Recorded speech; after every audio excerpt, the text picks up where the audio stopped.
Imagine this. A courtroom packed with people holding their breath, waiting for the judge's words. I just give my love and hope to the family of the young. Yet what silenced the entire hall wasn't They are suffering. the gavel. It was the raw fury of a grieving family. Reports are swirling that after the death sentence was announced, the young Ukrainian victims' loved ones didn't just sit quietly. They allegedly erupted with a storm of emotions no one saw coming. Voices cracked, tears streamed, and in that explosive moment, pain turned into rage. Witnesses claim the family confronted the man accused of destroying their world, hurling words sharp enough to pierce through the heavy silence. Some say they demanded answers. Others insist they threatened justice in their own way. Fans of true crime coverage are stunned by how fast the story has spread, and now the internet is divided. Was this raw humanity, or did the family go too far? The tragic twist of a dream for safety turning into a nightmare has shaken people across borders. From whispered courtroom exchanges to explosive outbursts that left the accused shrinking in his seat, this isn't just another story, it's a clash of grief, vengeance, and broken trust that's got everyone talking. Buckle up, because what happened next may just leave you speechless. Atmosphere was already tense long before the judge even spoke. But what happened after the sentence was read pushed the entire courtroom into chaos. Whispers had filled the air as people leaned in, waiting to hear how the family of the young Ukrainian woman would react. And then, with a suddenness that sent chills down the room, her mother stood up. Her voice trembled at first, heavy with grief. But it soon turned sharp, cutting through the silence like a blade. She looked straight at the man in shackles and spat out words that made the gallery gasp. "You didn't just kill my daughter," she said, her hands shaking. "You killed every dream she carried into this country." The raw emotion in her tone was enough to make even the most hardened bailiff glance away. From that moment, the drama was unstoppable. Irina's brother leapt from his seat, shouting across the room, his words drenched in both fury and heartbreak. "You thought she was weak," he screamed. "But look at us now. We will haunt you even after the system is done with you."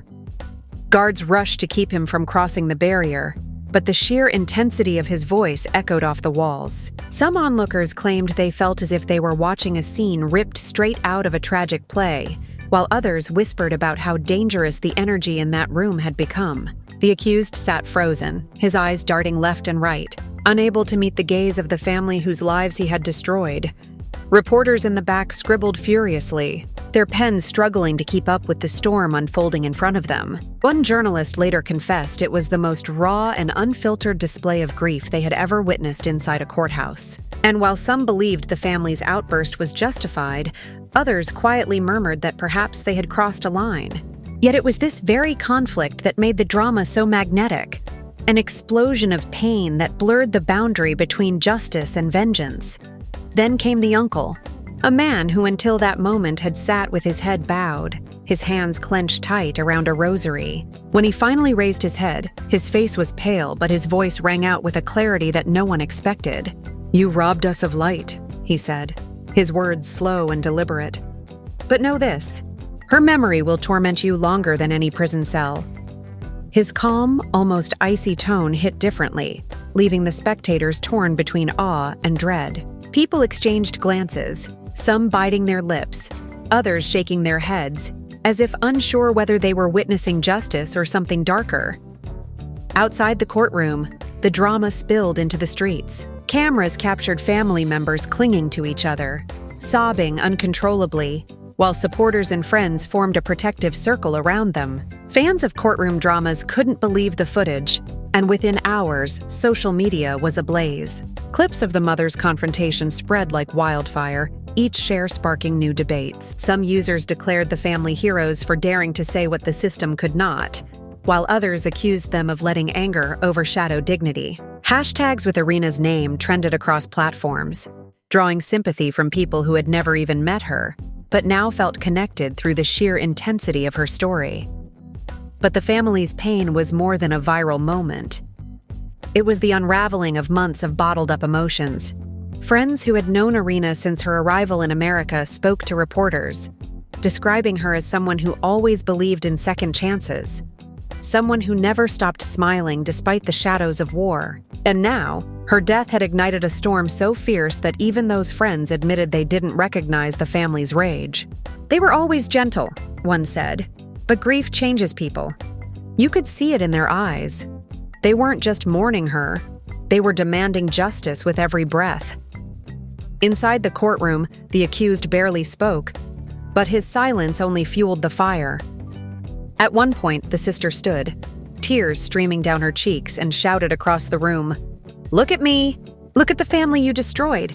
Do you even feel anything?" The accused shifted uncomfortably, muttering something too faint to hear, but the reaction from the gallery was immediate. Gasps, murmurs, and even a few cries of shame filled the air. The judge banged his gavel, demanding order, but by then the room had taken on a life of its own, driven by grief, rage, and a collective thirst for answers. As the guards tightened their hold around the accused, the family's lawyer stepped forward, trying to regain control of the situation. He placed a hand on the mother's shoulder, whispering something that only she could hear. She collapsed into her chair, sobbing so violently that even those who had judged her moments earlier now found themselves wiping away tears. The sheer humanity of the moment was undeniable. Here was a family torn apart, their pain laid bare for all to see, their voices echoing long after the gavel had silenced the room. What no one could deny was how unforgettable the scene had become. People walked out of the courthouse that day carrying not just the weight of a legal sentence, but the haunting memory of a family's anguish turned into fury. Every word they spoke, every tear that fell, seemed to carve itself into the collective memory of everyone present. Even those who had come out of curiosity left shaken, muttering that they had witnessed something far more powerful than any official verdict could deliver. The story was no longer about just a crime. It had become a spectacle, a clash between law and raw human emotion, leaving everyone to wonder how far grief could push a family when justice itself never feels enough. The energy outside the courthouse refused to settle even as night fell, and that restless tension set the stage for what happened next. As reporters surrounded the family, shoving microphones toward them, the father, who had until now been silent, finally spoke. His words were not loud, but they carried a weight that silenced the crowd around him. "We trusted this country to protect her," he said softly, his accent thick, his eyes red with grief. "And now we bury her here, not because she chose death, but because death chose her." Those around him leaned in, straining to catch each syllable. Some claimed later that his quiet voice held more fury than the shouts earlier inside the courtroom. What stunned people even more was the sudden clash between the family's supporters and a small group of protesters who had gathered nearby. The protesters argued that the accused was a victim of mental illness, chanting slogans about systemic failures and compassion. Instantly, the atmosphere turned combustible. Irina's brother charged toward them, fists clenched, shouting, "Compassion? Where was compassion when she bled out on that train floor?" Police officers scrambled to separate the two sides, while cameras rolled, capturing every raw second. That footage exploded online, with millions watching and rewatching the confrontation, some siding with the family's unfiltered rage, others condemning the chaos as undignified. Back at the family's temporary home, the drama deepened. Relatives who had flown in from Ukraine filled the rooms, their voices colliding in waves of sorrow and accusation. One aunt collapsed into a chair, crying out, "We should have brought her back home. She should never have stayed here." Immediately, the mother snapped back, her grief boiling over into anger. "No, this was her home now," she shouted. She loved this place, even if it betrayed her. That argument echoed through the house, splitting the room into factions, those who wanted her memory tied to America, and those who demanded she be remembered as Ukrainian through and through. Friends who visited were caught in the crossfire of this bitter debate. One longtime friend tried to comfort the mother, only to be shouted down by another family member accusing him of not protecting Irina enough. "You knew she was afraid of taking that train," the cousin cried. "Why didn't you tell her not to go?" The friend, devastated, stammered that he had begged her to take a cab, but Irina had insisted on saving money for school. The revelation. The most enraging and unacceptable part of this story is that her death was entirely preventable. DeCarlos Brown never should have been on that train that night. In fact, he should... Sparked another wave of tears, and suddenly the entire room dissolved into accusations, defenses, and uncontrollable sobbing. Despite all of this past documented criminal history, when Brown was arrested yet again in January of this past year, a Democrat judge, who I will add was a strong supporter of former Vice President Kamala Harris, released this insane criminal once again. Meanwhile, social media had turned into a battlefield of its own. Hashtags trended across continents, but alongside the sympathy came waves of criticism. Some users blasted the family for their courtroom outburst, calling it a circus of grief, while others defended it as the purest expression of justice. Celebrities weighed in. An actor known for activism posted, "This family has every right to rage. Grief doesn't follow courtroom etiquette." On the other side, a commentator went viral with a harsh video saying, "Pain doesn't excuse violence. This was a disgrace to the judicial process." The debate only fueled the spectacle, dragging the family deeper into the public eye whether they wanted it or not. The uncle, now the reluctant spokesperson, appeared on a late-night talk show to defend their actions. His voice cracked as he spoke. "You don't know what it feels like until you lose someone like this. We were not performers in a courtroom. We were broken people." The audience erupted into applause, but critics accused the show of exploiting the tragedy for ratings. The clash between sympathy and scrutiny only heightened the family's turmoil, leaving them torn between wanting privacy and feeling forced to fight publicly for Irina's memory. Inside their circle of friends, betrayal brewed. One close acquaintance leaked private messages to the media, showing the family's unfiltered anger in texts exchanged just days after the murder. "We want him to suffer," one message read. And instantly, headlines screamed that the family had gone too far. The betrayal crushed the mother, who confronted the acquaintance directly in a fiery phone call. "You sold our pain for clicks," she accused, her voice trembling with rage. The acquaintance defended themselves, claiming they wanted the world to see the truth. "Truth?" The brother shouted in the background. "You made us look like monsters when all we are is human."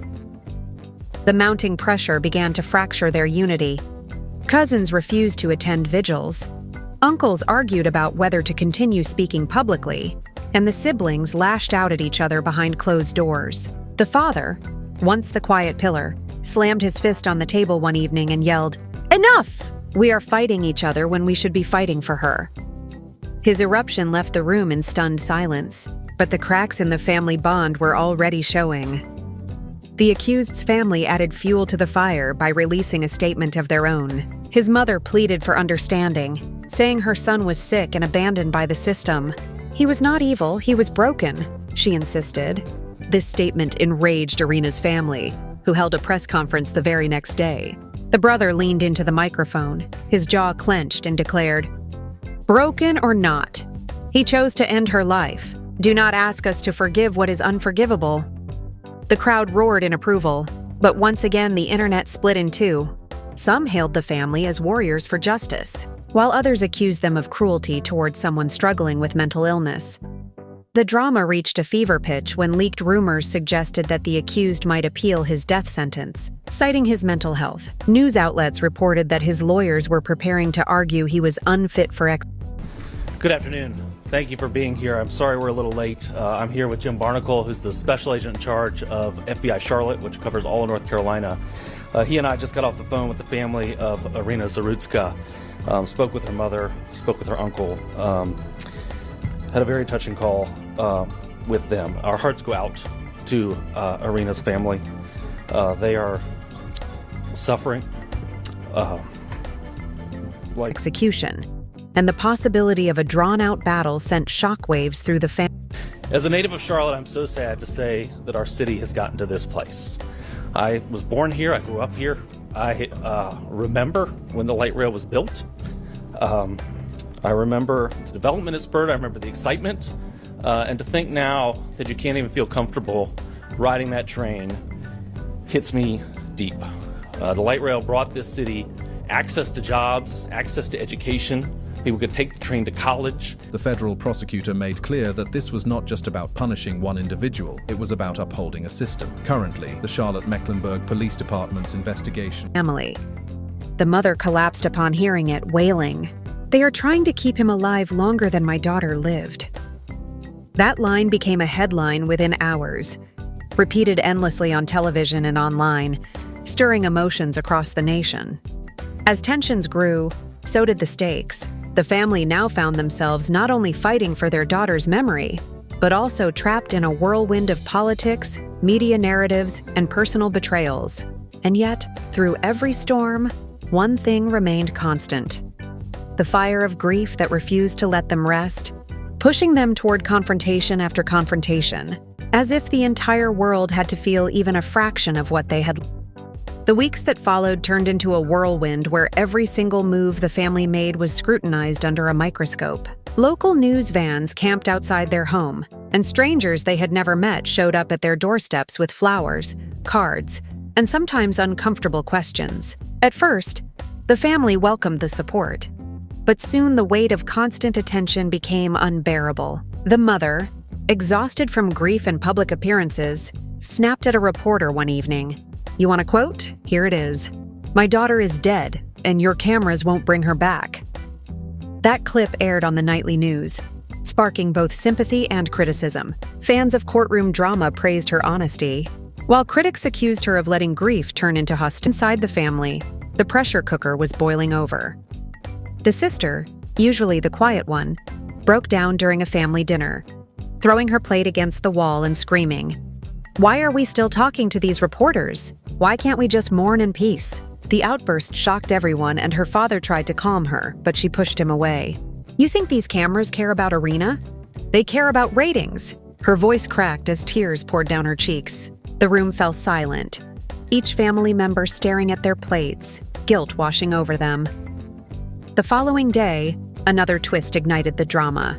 A viral video surfaced of the brother outside a bar, arguing heatedly with someone who accused him of cashing in on the tragedy. In the shaky footage, the brother lunged forward, shouting, "You don't know pain until you've buried your sister." The clip spread online like wildfire, with fans defending him fiercely, while detractors accused the family of spiraling out of control. The debate online turned ugly, with strangers attacking each other in comment sections, some demanding the family step back from the spotlight, others insisting they were heroes for standing up to a broken system. Meanwhile, rumors about divisions within the family began to swirl. Tabloids reported that certain relatives in Ukraine were angry at the decision to bury Irina in the United States, rather than bringing her body back home. One tabloid headline screamed, "Family torn apart, burial sparks bitter feud." Though the family tried to deny it, whispers of arguments at private gatherings made their way to the press. One cousin was quoted anonymously, saying, "She was Ukrainian, not American. She should rest with her ancestors."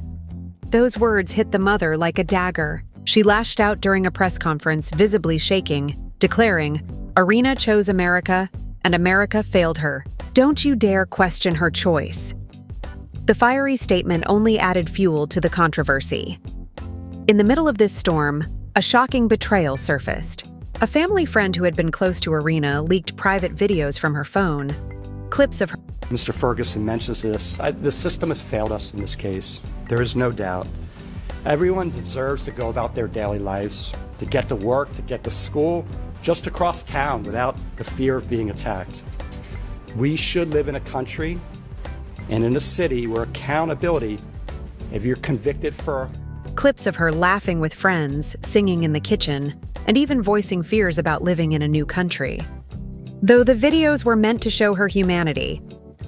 Yeah, well, federal charges are usually slower than than state charges to begin with. I mean, the federal system is the first line of defense. They charge our violent crimes, our murders, our things like that. The federal system is really for repeat offenders, the worst of the worst. And in reality, the fact pattern here. The family felt violated. She didn't give you permission to share those. For when there's a passenger on the train and you do an act of violence on the train. And the reason for that is because Hijacking a train is obviously a terrible thing that disrupts society, but making it so no one can ride the train or is too scared to ride the train is about the same threat. It's a terroristic act to make people. The uncle growled during a heated confrontation caught on camera. The friend defended themselves, saying, "The world needs to know who she was." The fight escalated until other friends dragged them apart. Once again, the footage found its way online, turning grief into public spectacle. While the family was caught in emotional warfare, the accused's legal team prepared their appeal. Whispers emerged that they would play the mental illness defense, arguing he had been failed by psychiatric institutions and should not face the death penalty. The announcement left the family trembling with rage. The brother shouted during an interview, "So now we're supposed to excuse murder because the system didn't help him? What about the system failing my sister? Who excuses that?" His words resonated with supporters, but they also sparked fiery debates among mental health advocates. Some accused the family of cruelty. Others rallied behind them with hashtags like #Justice for Arena. One evening, the family gathered to watch a televised panel where legal experts dissected the case. One analyst coldly suggested that the death penalty might be overturned. The mother broke down, sobbing uncontrollably, while the father clenched his fists, muttering, "They're already preparing to take her justice away." The siblings erupted, yelling over each other about what to do next. The sister slammed her hand on the table, shouting, "We need to fight harder! We can't let him win!" The brother snapped back, "And how do you suggest we fight? With tears and interviews?" Their argument grew louder until the father roared, "Enough! We are losing ourselves while trying to save her memory." The silence that followed was deafening. As if that weren't enough, the family's internal chaos bled into their public appearances. During a vigil attended by hundreds, the uncle and cousin clashed on stage over who should speak first. Microphones picked up every bitter word, leaving the audience stunned. "You think your pain is greater than mine?" the cousin accused. "This isn't about you," the uncle barked back. Murmurs spread through the crowd, some attendees leaving in discomfort. What should have been a moment of unity turned into yet another scandal that fed the headlines.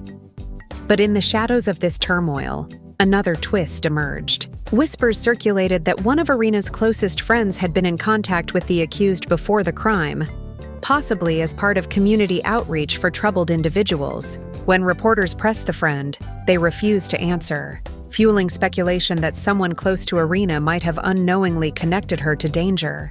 Though no evidence confirmed it, the rumor alone sent shockwaves through the family. "You betrayed her," the brother accused in private, his voice cold and furious. The friend denied it vehemently, but the seed of doubt had been planted.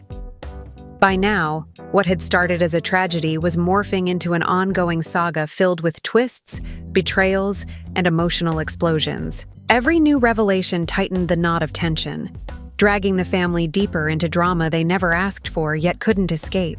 Fans watching from afar couldn't look away, each headline more gripping than the last, each clash pulling them further into the storm of grief, rage, and relentless public attention. The world was no longer just mourning Arena. It was devouring her story, piece by piece, while her family struggled to hold on to what little strength they had left. The breaking point came when the family arrived at yet another court hearing, only to be greeted by flashing cameras and protesters chanting on both sides of the debate. Some carried signs demanding the accused face execution.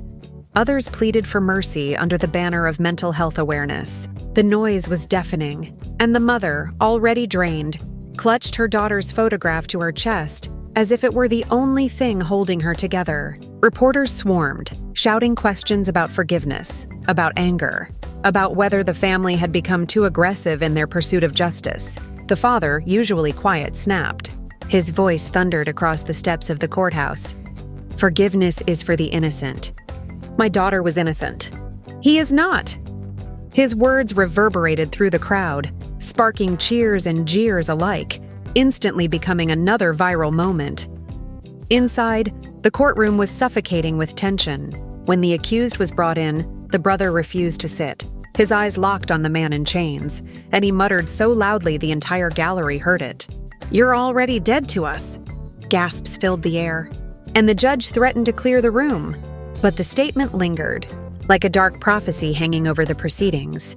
The accused shifted uncomfortably, fidgeting with his cuffs, his expression one of hollow detachment. Yet even his silence seemed to provoke the family, who alternated between sobbing fits and fiery glares. The sister finally broke, her voice echoing through the chamber as she cried, "She begged for safety, and this is what she got. We will never forgive you." The raw honesty of her words left the court hushed, as though even the walls absorbed the weight of her pain.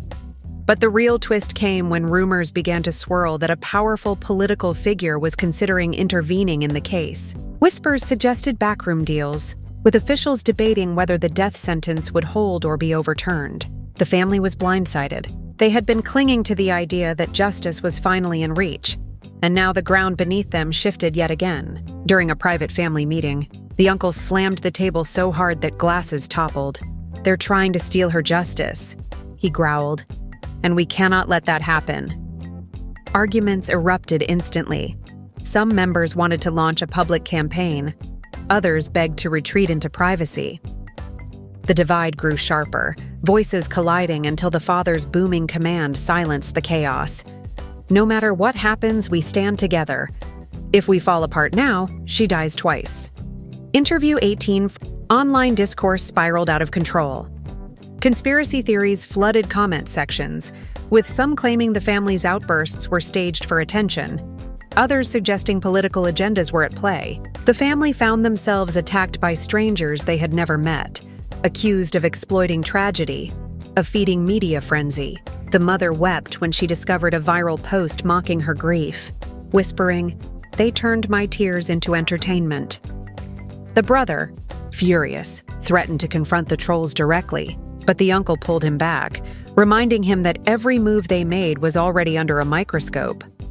Then, during a live televised interview, the family delivered their most powerful moment yet. Sitting side by side, eyes red but voices steady, they looked straight into the camera. The father spoke first. "We are not politicians. We are not actors. We are broken people who lost someone we loved," the mother added, her voice trembling but firm. "Do not tell us to stay quiet. Do not tell us to forgive. Until you bury a daughter, you cannot know the fire inside us." Viewers across the country erupted, some in solidarity, some in outrage, but everyone was watching. The interview trended worldwide, cementing their story not just as a local tragedy, but as a global spectacle. Yet, within the family, exhaustion was taking its toll. Late one night, the siblings argued bitterly over whether to continue fighting so publicly. "We are burning ourselves alive!" the brother shouted. "Irina wouldn't want this circus," the sister fired back. "Irina wouldn't want silence either. She deserves our voices." The fight ended with both storming into separate rooms, the mother crying silently in the hallway. Torn between her children's pain and her own, the latest hearing only intensified the turmoil. The judge announced that the appeal process would indeed move forward, throwing the family back into limbo. Some supporters erupted in fury, others wept openly. The family left the courthouse under heavy guard, surrounded by flashing lights and angry chants. The mother clutched her daughter's photo tighter than ever, whispering, "We will not stop. Not now. Not ever." Those words, though spoken softly, became the defining line of the night, repeated endlessly by reporters and supporters alike. Into the time the family returned home, they were fractured, exhausted, yet bound by the unshakable grief that had started this storm. They sat in silence, the flicker of candles from a vigil outside their window casting shadows across their faces. No resolution had been reached, no peace found, but one thing was undeniable. Their pain had become a symbol. Their voices had sparked debates that reached far beyond their own tragedy, and their fight for justice was far from over.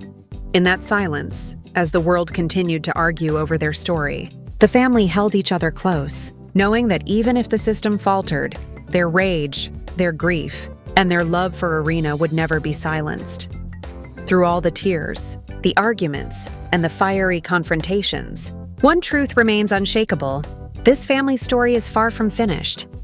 What began as a desperate search for justice spiraled into a drama that pulled in judges, politicians, protesters, and millions of strangers watching from afar. Fans are still shocked at how grief turned into open defiance, how whispers of forgiveness clashed with thunderous vows of vengeance, and how every twist only deepened the cracks in the family's unity. Emotions ran high in every courtroom hearing, every vigil, every viral clip.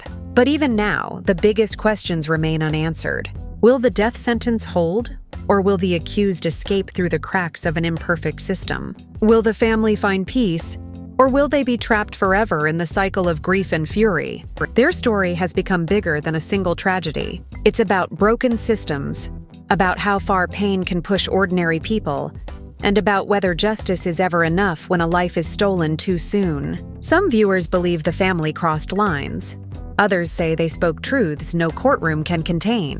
Either way, the impact is undeniable. One young woman's death has become a symbol, a mirror reflecting everything raw and unresolved in society. And while politicians argue, while lawyers prepare appeals, the family continues to hold on to each other with trembling hands, vowing not to let her memory fade. So now it's over to you. Do you think the family went too far? Or were they simply saying what the rest of us are too afraid to admit? Should justice mean punishment? Or is there room for mercy when the cost is this high? Drop your thoughts in the comments below, because this story has divided an entire nation, and your voice matters. And if you want more explosive stories like this one, make sure to hit that like button, subscribe to the channel, and turn on notifications so you never miss the next twist. Because if this case has shown us anything, it's that sometimes the truth is stranger, darker, and more dramatic than fiction itself.